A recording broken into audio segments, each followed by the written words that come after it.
Sit back and relax and enjoy the show with Big OG. Like, comment, and subscribe. And I can promise you the weather is going to be phenomenal for this Sunday here. No need to worry about any storms here, but what we do have on the radar right now are thunderstorms, and there has been a bit of a change in just the last little bit here. So let's go over it. We had a little shower try to go up near Jones. That's falling apart as it's making its way up to the northeast here. We have a little shower there on top of Stillwater. That's falling apart as well, even up in the northeastern Oklahoma. All of our attention right now is now focused down to the south here. We have this severe storm that warning just expired by Bray, but if it can hold together, it's going to make its way towards Cox City and Bradley here by 5:30 and 6 o'clock. May not last all that much longer here. You can see this is showing signs of weakening. Hey, there's quite a bit of rain down in southern Oklahoma, though. That's where we have Nick Smith, and you can see his picture there in the bottom left. The skies are wet. They are cloudy. There are severe storms that still extend down by Wichita Falls and then south into Texas, where they're going to have quite a bit of large hail in there. But these storms, as they cross over the Red River, they appear to be falling apart, which if you need the rain, you don't want to see that happening. But if you don't want to deal with the severe weather,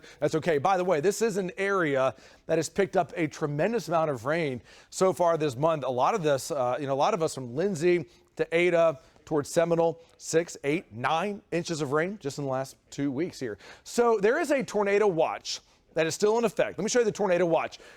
Right now, it goes until 9 o'clock, and so that's for about another 3.5 hours.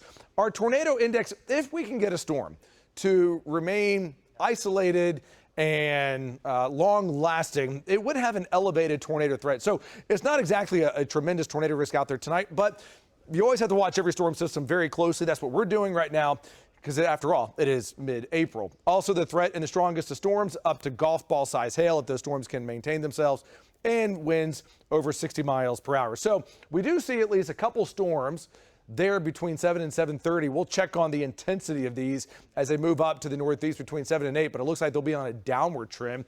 Oklahoma City, north and west, will be quiet for tonight. Most of the storms are going to stay just south and southeast. And with the watch expiring at 9 o'clock, it looks like there may not be a whole lot out there. Okay, taking you outside right now. It has been a mild afternoon, near 80 degrees right now. This is actually a really cool shot. I like it when you get the sun rays that peek down like that. Always gorgeous. Okay, tomorrow, hey, there are no storms in the forecast for tomorrow, believe it or not. It's a quiet day. It's a warm day. Temperatures in the mid-80s.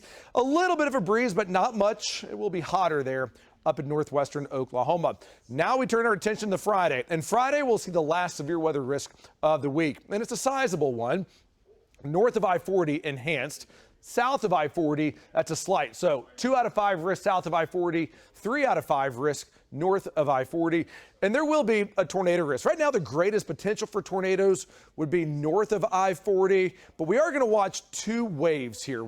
And the tornado threat would be what we have in the afternoon. That's going to come off the dry line here. So these storms will have a tornado risk as they move up to the northeast. Then we're going to watch a cold front come in here. This is going to have more of a wind threat and also heavy rain as it drops down towards the metro between 9, 10, and 11 o'clock. Chickasha to Norman to Seminole shortly after midnight, and the storms will keep moving to the east. So watching for Friday, 2 waves. Wave number 1 in the afternoon, that's your tornado risk. Wave number 2 late at night, tornado risk is lower, more of a wind and a heavy rain threat. And the weekend, it is cool, it is sunny.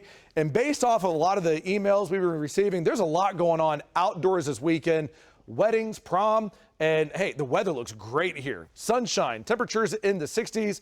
And then we're dealing with more severe weather chances as we go into next week. And you're up to date with the latest First Alert forecast.